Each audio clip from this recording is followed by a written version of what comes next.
Hello YouTube people, welcome to Melvin Thinks and thank you again for clicking on this video. Now at the time of this recording, I'm 2 months into my YouTube journey and I've uploaded 11 videos to the channel thus far. During this time I've made loads of mistakes, but I've also learnt new things every single day, mainly on YouTube. Recently I've been trying to find the best way to mirror my phone to my laptop so that I can start using the back facing camera.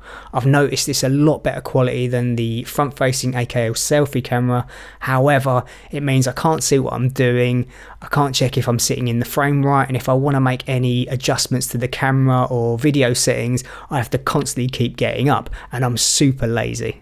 I've tried the Windows Connect feature, but there's just so much lag, it constantly freezes and it relies upon a Wi-Fi and internet connection.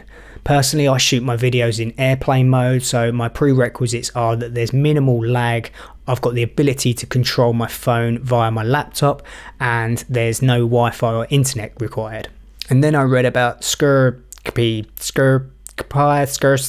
I've got no idea how you pronounce it, but it's a USB option, so in theory there should be minimal lag, so let's have a look and give it a go. First things first, we need to unlock the developer option in our Android phone, so scroll down to About Phone and then find the build number and just keep tapping on this for 7 times. Then type in your password.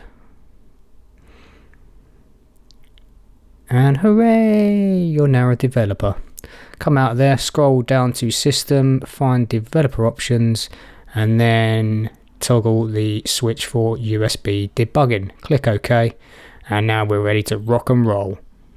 Right, so all we need to do is to type in Scrcpy, or however we say it, into our search engine, locate the link to the github.com site.